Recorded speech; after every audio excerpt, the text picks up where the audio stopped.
അങ്ങനെ ഏറെ കാലത്ത് കാത്തിരിപ്പിന് ശേഷം വീണ്ടും കേരളത്തിലേക്ക് വന്ദേ ഭാരത് എത്തിയിരിക്കുകയാണ്. ഇപ്പോൾ കേന്ദ്ര സഹമന്ത്രി സുരേഷ് ഗോപി തന്നെയാണ് ഈ ന്യൂസിനൊപ്പം ചേരുന്നത്.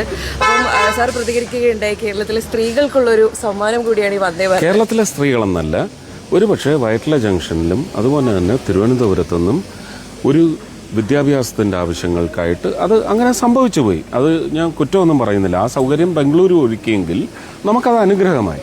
പക്ഷേ ആ കുഞ്ഞുങ്ങൾക്കടക്കം ഹെൽത്ത് കെയർ രംഗത്ത് പ്രവർത്തിക്കുന്ന നഴ്സുമാരടക്കം അങ്ങനെയുള്ള ആൾക്കാരുടെ എല്ലാം സഞ്ചാരത്തിൻ്റെ യോഗ്യത എന്താണെന്ന് നമ്മുടെ ഭരണ സമ്പ്രദായത്തിന് അതെങ്കിലും നിശ്ചയിക്കാൻ പറ്റിയില്ല.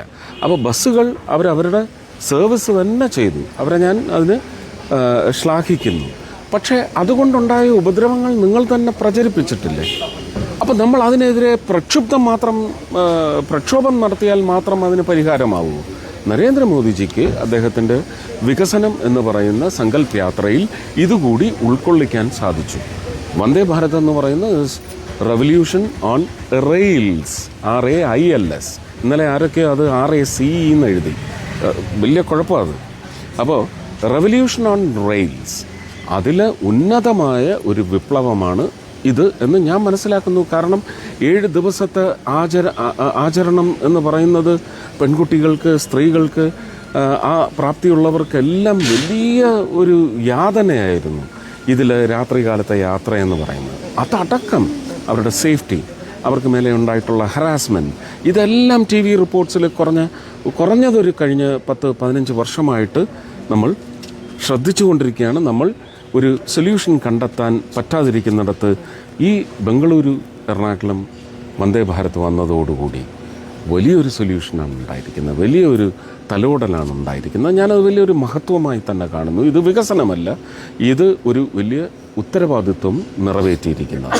ഇതുപോലെ തന്നെ ബംഗളൂരുവിൽ വസിക്കുന്ന ഞാൻ DK ശിവകുമാർ അദ്ദേഹത്തിൻ്റെ അടുത്ത്, B അശോക് അദ്ദേഹത്തിൻ്റെ അടുത്ത്, അവരെല്ലാം സ്ഥാനങ്ങളിലിരിക്കുമ്പോൾ യെദ്യൂരപ്പജിയോടൊക്കെ പോയി അപേക്ഷിച്ചിട്ടുണ്ട് അവിടെ നിന്നുള്ള ഒരു ട്രെയിൻ സൗകര്യത്തിന്. അന്ന് എനിക്ക് അത്രമാത്രം അറിവേ ഉള്ളൂ. ഇത് കേന്ദ്ര റെയിൽവേയിൽ പോയി MP-മാർ ചെയ്യേണ്ട ജോലി അന്ന് ഞാൻ ചെയ്തിട്ടുണ്ട്. 2000 അല്ലെങ്കിൽ 90കളുടെയൊക്കെ അവസാനം അവിടുത്തെ മുരളി എന്ന് പറയുന്ന ജലഹള്ളിയിലുള്ള ഒരു മലയാളിയാണ് അവിടുത്തെ സംഘത്തിൻ്റെ ലീഡർ. ഏതാണ്ട് ഒരു എനിക്ക് 1.5 ലക്ഷം അംഗങ്ങളുള്ള ഒരു സംഘമാണ്, മലയാളി സംഘടനയാണ്. അവരുമായിട്ടൊക്കെ ഒരുപാട് നീക്കം നടത്തിയിട്ടുണ്ട്. ഇപ്പം ഞാൻ രാജ്യസഭയിലായപ്പോഴും അപേക്ഷിച്ചു. അത് കഴിഞ്ഞ് ഇപ്പം മന്ത്രിയായപ്പോഴും, ലോക്സഭയിൽ നിന്ന് തിരഞ്ഞെടുക്കപ്പെട്ടപ്പോഴും മന്ത്രിയായപ്പോഴും അവരപേക്ഷിച്ചു കൊണ്ടേയിരുന്നു. ഉത്സവകാലങ്ങളിലൊക്കെ അവർക്ക് നാട്ടിൽ വരുന്നതിന് പുതിയൊരു ട്രെയിനാണ് ആവശ്യപ്പെട്ടത്. നമുക്ക് കേരളത്തിൽ അത്രയും ട്രാക്കുകളില്ലാത്തതുകൊണ്ട് അയലൻഡിന് പാരലായിട്ട് വേറൊരു ട്രെയിൻ വേറൊരു ടൈമിങ്ങിൽ കൊടുക്കുന്നതിന് ശ്രമം ഫലവത്തായില്ല. കാരണം ട്രാക്കുകൾ കൂടുതലില്ലാതെ കൂടുതൽ ട്രെയിൻ വരില്ല. അപ്പോൾ അവിടെ ഇതൊരു വലിയ സൊല്യൂഷനായിരിക്കുകയാണ്. ഞാനതിനെക്കുറിച്ച് സംസാരിക്കുന്നതിനേക്കാൾ നല്ലത് നിങ്ങൾ ജലഹള്ളിയിലുള്ള ആ സംഘത്തോട് സംസാരിക്കാനാണ്. ഇന്നലെ ഈ ട്രെയിനിലുണ്ടായിരുന്ന യാത്രക്കാരെല്ലാവരും ഈ സമയം അവർക്ക് ലാഭിക്കാൻ പറ്റുന്നതിനെ കുറിച്ച് എല്ലാം വാചാലരായിട്ടാണ് സംസാരിച്ചത്. എല്ലാവർക്കും സന്തോഷമാണ്. പക്ഷേ അപ്പോഴും ഈ കുട്ടികളെ കൊണ്ട് ഗണഗീതം പാടിച്ചു എന്നുള്ളൊരു വിവാദം ഇതിൻ്റെ പാടിച്ചു എന്നുള്ളത് ആരോപണം. ദാറ്റ് വാസ് കല്ലുകടി പാടിപ്പിച്ചു എന്നൊക്കെ പറയുന്നതിനകത്ത് ദുരുദ്ദേശം ലോകത്തിന് മുഴുവൻ മനസ്സിലാവും. അത് അവരുടെ കൈ വെച്ചേക്കട്ടെ. It was celebration of the children. സംഗീതത്തിന് ഭാഷയില്ല, ജാതിയില്ല, മതമില്ല, ഒരു പുണ്ണാക്കുമില്ല. സംഗീതം എന്ന് പറയുന്നത് ആസ്വദിക്കാൻ പറ്റണം. അങ്ങനെയുള്ള സംഗീതത്തിന് നിങ്ങൾ അവാർഡ് വരെ കൊടുക്കുന്നില്ല. അതൊന്നും ചെയ്തില്ലല്ലോ. We let them or they did it, we did not stop them. അതാണ് ജനറോസിറ്റി. പിന്നെ അത് തീവ്രവാദികളുടെ പാട്ടൊന്നും അല്ലല്ലോ, സംഗീതമാണ്. ആസ്വദിക്കാൻ കഴിയുന്നില്ലെങ്കിൽ കാത് തിരിക്കൂ, ഹൃദയം തിരിക്കൂ, മുഖം തിരിക്കൂ, എന്ത് വേണേലും തിരിച്ചോളൂ. അത്രയേ ഉള്ളൂ. അത് ആ കുഞ്ഞുങ്ങൾ സെലിബ്രേറ്റ് ചെയ്തു അവരുടെ സന്തോഷം, അത്രയേ ഉള്ളൂ. ആ കുഞ്ഞുങ്ങളുടെ മനസ്സിലേക്ക് അവരാണ് വിഷം കുത്തിവെക്കുന്നത്, അവരാണ് മറ്റ് ചിന്തകൾ കുത്തിക്കയറ്റുന്നത്.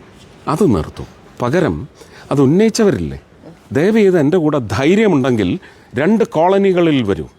ഇത് ഞാൻ വളരെ പ്രക്ഷുബ്ധമായിട്ട് പറയുന്ന കാര്യമാണ്. തൃശ്ശൂരുള്ളതാണോ? 2 കോളനി വരൂ.